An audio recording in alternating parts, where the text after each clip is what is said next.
没想到这次主打性价比的 Redmi 呢，居然做了2个前无古人的创新点，一个是2亿像素啊，当然这是三星提供是吧？但是它敢来用不容易，而且呢，我们经过测试，你会发现呢，它整个拍照的速度还是不错的。2亿像素拍完了，它不转圈啊，这个地方是调好了它才发的。除此之外，210瓦的夸张充电。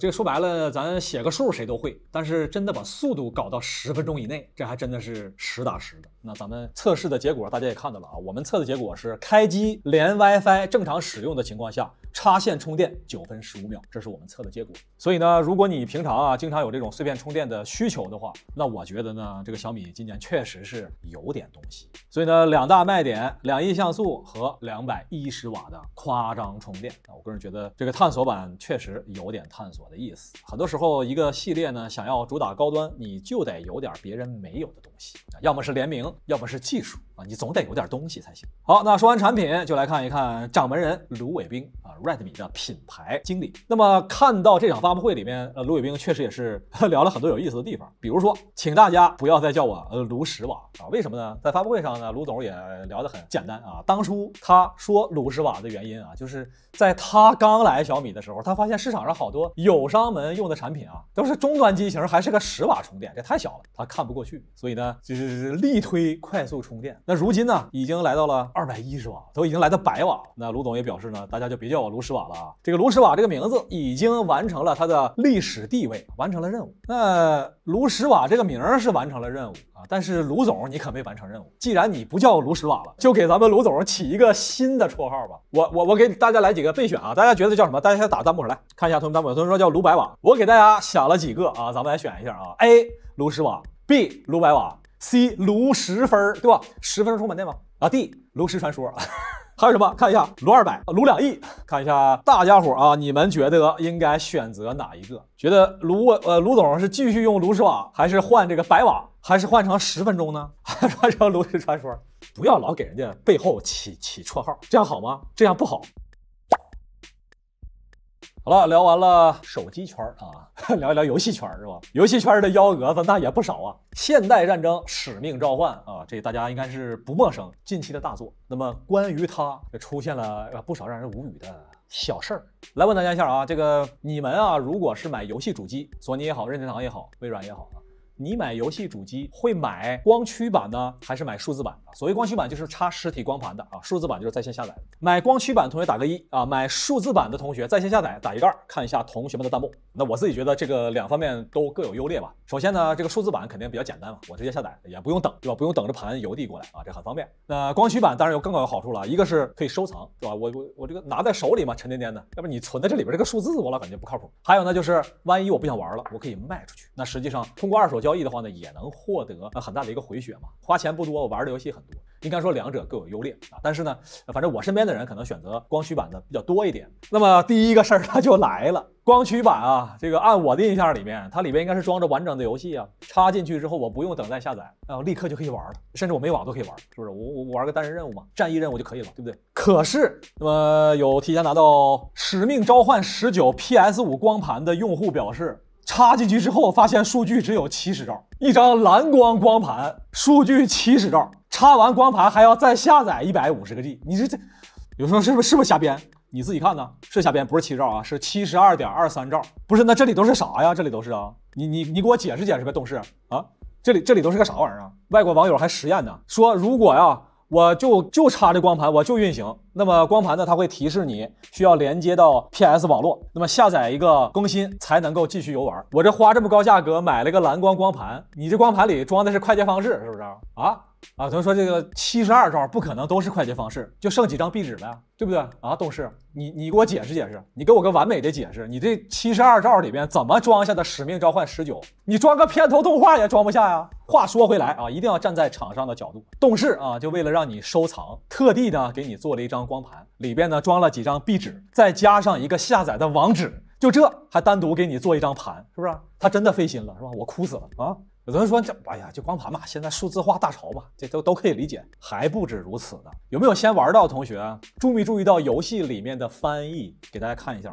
那么首发呢，遭到国内玩家的一堆差评，不是说这个游戏好不好玩呢，另说，主要在于哪儿呢？翻译太过网络化啊，各种各样奇葩的翻译，有点过于接地气。咱们说接地气这好事儿，但是过于接地气是个怎么接地气呢？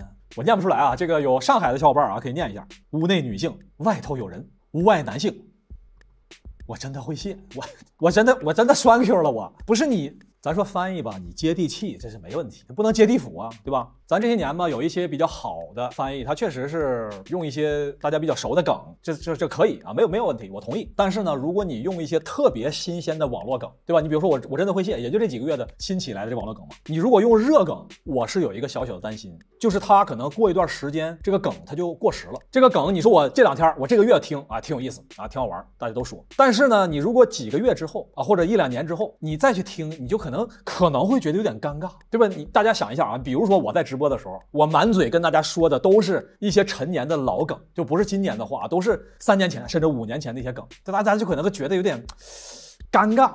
我给你举个例子啊，你比如说，对吧？咱不直播了，这个叫贾君鹏，你妈叫你回家吃饭。听过这个梗的同学，我估计孩子都能打酱油了，是不是？还有什么？哎呀，我不想直播了，蓝瘦香菇。我估计你听我说完这个话，你是不是尴尬的想挠脚心？这个蓝瘦香菇，我几年前吧，那个时候一堆人跟我聊天就说这个话，我都还觉得没啥。但是几年之后的今天，我再想说这个话，我就觉得浑身刺挠。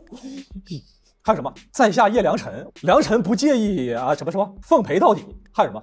元芳你怎么看之类的？大家想象一下，你说我们现在说这个词儿是不是觉得有点尴尬？那我们现在看这个游戏里翻译这些话呢，你可能觉得啊，现在好像还行。但是如果你想象一下，3年5年之后，你回来再玩这个游戏的时候，是不是就和刚才咱们听到5-6年前那些老梗的那个感觉差不多？你就会觉得有点浑身不自在，就会觉得就是那么土，有点是不是？就大家想象一下啊，就现在很多平台上面一些特别火的梗啊，比如说什么大无语事件发生啊，姐妹们，我真的会谢，对不对？咱假设一下啊，明年啊，使命召唤20的时候，如果他还这么翻译，那肯定还有这个词儿嘛。咱们现在就可以设计一下啊，把这个使命召唤里边的一些特种部队他们的作战用的这个语言，给它替换成这个网络用语，你们感受一下。全体集合，向前寻找目标，抓住那个狙击手啊！这是咱们正常说话，换成网络用语应该是啥呢？集美们，快点！前面发现一个拿筒子的哥哥，你看他那把枪，那真就是个绝子。谁能把那把枪拿来，我就真的是栓 Q 了。为什么后面会有人？这真的就是大无语事件发生。咱们换成这几个啊，想象一下他们在说这种话啊。注意隐蔽。不要露头了，我真的是栓 Q 了。家人们呐，有你这么一把子的存在啊，你这一个大动作，让我们很多人都倒了。咱就是怎么说呢？咱就是为什么要这么说话啊？你能不能注意隐蔽啊？咱就怎么就这么一个大无语呢？跟你一个队，真的就是让我一把子无语了。报告啊，目标已经发现了，你要是再不来支援，我真的会谢。我现在就想跟这个游戏公司的高管说一下啊，就是你真的不考虑吗？你说明年后年我们玩家再来玩这个游戏的时候，你就不怕他们尴尬出来吗？尴尬的抠脚吗？你就不怕？高管还安慰我呢，不要尴尬啊，不要尴尬，我们这是个年货游戏，明年谁还玩啊？觉得高管说的6可以打一波6，我觉得高管说的很对吧？游戏啊还没聊完呢，是吧？不光动视整幺蛾子，还有呢。上周咱们聊了《战神黄昏》啊，这是 PS5 的钢顶大作，马上要上市了。咱们还聊了呢 Xbox 的掌门人啊，菲尔斯宾塞啊，最期待的游戏居然就是这一款。那本周的话呢，还有事儿呢。上周咱们在直播当中啊，反复的去强调说《战神6》，好多同学都说主播是不是缺乏常识啊？这个战神它明明是战神5嘛。主播一般不瞎编，主播来给你解释解释。你来看啊，这个据称战神的 PC 移植厂商正在和索尼合作开发新的3A 长期支持游戏。注意啊，之前的战神4代可移植到了 PC 端，而这家移植厂商又和索尼开发新的游戏了。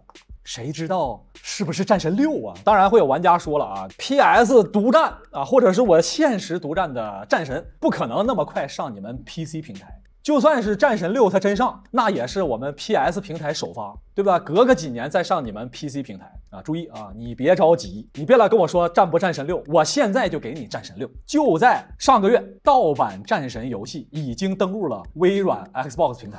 有同学说这是不是瞎编？我告诉你了啊，主播一般不瞎编，而且我们有游戏画面，而且主角呢就是奎托斯，不信是吧？咱们来看一下 God of Warning 是吧？神的警告。这个他说你搞笑的吧？没有，我们这还有战斗画面，对吧？这是国外主播在直播的时候啊，把这个游戏还下载下来了。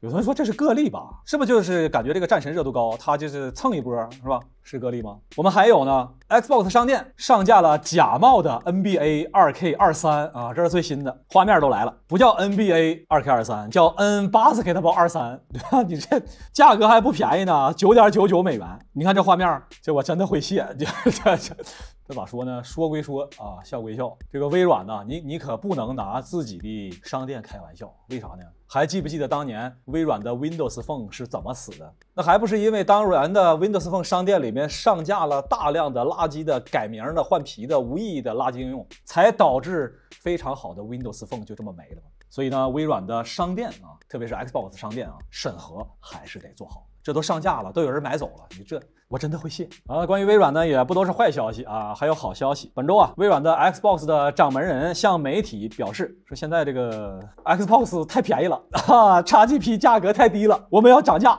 微软高管表示啊，我们尽量保持价格，我们在游戏呢也保持价格，但是呢，我们无法永远这么做。我们确实认为啊，不得不提高某些东西的价格了。来问大家一下吧，这个大家如果觉得买一台游戏主机的话，你觉得多少钱是你能承受得了呢？大家可以打在弹幕上。聊完了手机，聊完了游戏，终于来到咱们电动车圈了。来看一下特斯拉。首先是特斯拉的 Model 3以及 Model Y 呢，又迎来了一波大降价，同样的剧情又再次上演，降价又引发了大批老车主的维权，有不少都堵门是吧？这咋说呢？这我也不知道咋说。反正目前特斯拉呢是调整了全系车型的价格，那有一些车型的差价呢达到了2-3万元。那么最近呢是这2-3个月里面经历的第2次比较大的降价了。那这些车主维权，那么我来问大家一下啊，你觉得他们是否应该维权呢？是否有道理呢？觉得应该维权打个1，觉得不应该维权打一个2。看一下同学们的弹幕。确实啊，这个刚买了2天，一下子降了2-3万块钱啊，确实可能心里不太舒服。但是呢，这个还有个事儿是这样的，在过去的这几个月里面啊，特斯拉呢可是有过好几次涨价。6月份的时候有一波涨价，4个月4次涨价，1月份1个月3次涨价啊，涨幅3万，3天亏3万。你说这，我就想问，那你说这个降价的时候咱们要去维权，这个涨价的时候，涨价的时候咱们应该怎么办呢？看一下同学们弹幕，你觉得涨价的时候应该怎么办？哎呀，这事儿我也不知道咋整啊。反正呢，目前新能源汽车就是这情况，因为呢，这个新能源汽车啊，现在和手机是一样的，受上游的把控啊，就是严重的制约在电池那块儿。电池价格一波动，那么这整车价格就开始波动。那目前就这情况，反正你刚买的东西就降价，你心里它确实是不太舒服。反正这个商品降价到底应不应该维权呢？看一下同学们的弹幕吧。有股民朋友表示，那我今天的股票跌了5%，我到哪儿去维权呢？我苦涩的笑是吧？不少特斯拉车主啊都表示自己被割韭菜了，所以呢组成了维权的群啊，组团要去讨说法，要讨降价。但是这个令人心酸的新闻啊，又可笑的新闻又来了，韭菜又被割一次。多家新闻媒体报道，特斯拉车主凑钱拉横幅维权，但是呢群主收完了钱跑路了。你这都曝光了，说好的横幅没有了，又被割了5块钱韭菜。昨天收了1000块，组织做横幅，钱哪儿去了？没了。要不还是炒股票吧？要不你这，哎呀，咱们还是说回到车吧，车本身吧。来问大家啊，你觉得特斯拉这个 Model 3啊，它这个外形，这个不算是个新车了啊，上市好几年的时间了，但是确实是一直是热销款啊。这个外形满分100分，你打几分？看一下同学们的弹幕。还有同学说，要不买国产吧？你这被这个割韭菜割的啊，买国产得了。国产来，我们看新闻，董大姐啊，董明珠确认啊，格力呢正在为特斯拉供应底盘啊，这是多家权威媒体有报道啊，确实如此啊，不夸张的说呢，目前如果我们去看特斯拉整个的产业链啊，供应链，咱们说的夸张一点啊，这个特斯拉汽车的这个国产化率啊，比很多国产品牌的车还高。有没有车主同学觉得主播说的是不是啊这个情况？什么叫国货精品呢？啊，当然咱们强调一下啊，这个特斯拉它是一家美国公司，这写的很清楚，特斯拉是一家美国电动汽车及新能源公司。聊完了特斯拉啊，当然得聊一聊他的掌门人马斯克。聊马斯克，那肯定就得看这张图了。熟悉股市的同学应该不陌生了啊，这是推特最近半年的股价图。你看这个波动的曲线，完美的对应着每一次马斯克说要收购，又对应着说不收购，又收购，又不收购，又收购，又不收购，又收购，又不收购，被法院起诉了，收了。那本周呢，马斯克呢正式入主推特，很会搞事情吧？还拎这个盆去的？难道说要金盆洗手？这也不是金的。马斯克呢正式以440亿美元完成了收购推特的交易啊！你看他笑的多开心呢啊！需要说明啊，在收购之前啊，咱们已经前几周反复的介绍过了啊。推特这边呢起诉马斯克说，你不说买吗？你又不买，不行，你必须得买，不然我就要告你啊，告你非法交易。马斯克这也怕惹上官司啊，说那收啊！入驻到推特之后的第一件事是干什么呢？哎，来问大家一下，如果你是马斯克，你是推特的现在是掌门人了，你进入推特第一件事干的啥？大家可以打在弹幕上。那么马斯克呢进入推特公司的第一件事，入驻当天担任 CEO， 然后呢解雇4名高管，包括原 CEO、原 CFO， 反正全是高管一律干掉，让你们告我。谁告的？谁站着了？谁告的？还想封我号？谁封的？当然这个不白封啊，不白封。马斯克呢要给这个被解雇的高管呢支付2亿美元的遣散费，就离开我的公司，给你2亿也可以啊。我封的你，来，我把你禁言的，来帮我解雇来。这个其实啊，马斯克在进入推特之前，坊间就有大量的传闻表示啊，马斯克要裁掉75%的推特员工。当时大家推特这边都吵翻了，说那不能让这来了我们都没有工作了，失业了。哎，但是你发现就是这回啊，马斯克在解雇了这4名原高管之后，好像公司没什么变动，大家也没有什么反对的声音，是不是？不像之前。那么最新消息呢显示，马斯克向推特的员工发表讲话，称那之前都是开玩笑啊，我们并不打算在完成之后裁员75%。哎，你发现这个马斯克很有领导的艺术，为什么呢？他反正都要裁员，他先扬言我要裁掉75%的人，对吧？给大家一个心理预期，来了之后我就裁掉把头那4个闹事的高管，那其他人的话呢，我不裁了。哎，你看大家伙就没什么意见了。如果你要是进来之前，你说所有人啊架构不变，咱们还是按部就班的。你进来之后，你敢裁任何一个人，那全公司都闹事儿，是不是？你看马斯克这个手法，上你家之前，我先说我要把你家拆了，把你家炸了，等进去之后呢，我就换个窗户，我就换个门，你看没人吱声，怎么样？马斯克这波操作满分100分，来大家打一个分数，学一学领导的艺术。学会了，咱们也去推特收购一下。马斯克悄悄说的，咱们收购之后还是不要裁员75%吧，改裁85%吧，怎么样？看主播吐槽是不是学习文化知识了？学会了这波技能，同学可以打一波6。好了，科技不无聊，主播来吐槽。无语的一周就这么过去了，希望下周还能见到你，所以请一定点个赞啊，或者兜里有钱来个1键3连，感谢。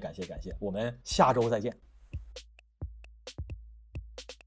祝大家都有强壮的身体，多赚 money， 天天都能休息，每天还有花不完的法定货币。感谢大家的点赞。哎，这是谁掉的硬币啊？给大佬们磕头了。下周别忘了还来玩啊！又是每周的上电视环节啊！上周呢，咱们曾经聊到说这个国内汽车出海，好多人让我夸，哎，我就拼命吐槽他，为什么呢？你说你把车都运国外去了，国内我这订车要等3、4个月，你先把国内车给我交了好不好？下边啊评论显示啊，哎，这个同学说你这个买比亚迪才等3个月，买劳斯莱斯那得等下辈子。可以啊，可以，你说这个确实是如此。上周咱们在节目里面跟大家说这个，如果啊它这个60赫兹不是高刷新率这个屏幕，大家觉得不好，它要是能降它1000块钱、2000块钱，我可以自己适应，对吧？我就认为它是高刷新率了，我每秒钟可以眨眼60次。这下边还有同学不明白呢，小倪同学问这个主播说眨眼60次到底是咋算的？这个热心网友还给科普呢，说屏幕本身呢1秒钟刷新60次，主播呢1秒钟再多眨眼60次，简单叠加在一起呢就刷新了120次。苹果表示这可以啊，可以。上周咱们给大家介绍了售价95万的 iPhone 4 Pro Max， 在背面贴了一个手表。当时咱们说啊，这个手表卖的肯定不好，因为你这个表贴背面了，这不走背字吗？对吧？民间俗语走字走运的意思，走背字你贴背面就能狗剩啊！这一看就是厂商派来的。狗剩同学说走什么背字？镶了表的那才是正面。这厂商不赶紧让他去上班去？也确实如此啊，因为那个 iPhone 售价是1万，它镶在正面那个迪通拿那个表啊是93，这卖的贵的肯定是正面的。说得好，这里还有人诚心求教，看了我们上期这个显卡部分啊，若冠同学说我家孩子啊说用 WPS 办公软件，说想配一个4090加 i9 13900K， 主播请问是真的吗？这大姐啊，我想说的是，我觉得这个主播主播可以给你解决这个问题。我觉得 WPS 呢毕竟是一个大型办公软件，光配这2个恐怕还不是很够，咱们最好再加一个128G 的内存。再来一个64T 的硬盘，再来一个49寸的曲面带鱼屏，最好再配上 ROG 一套外设来提高学习效率。这都什么家长？这都是。另外，大姐，我劝你问一问，你家那是孩子想用吗？是不是孩子他爸给出的招啊？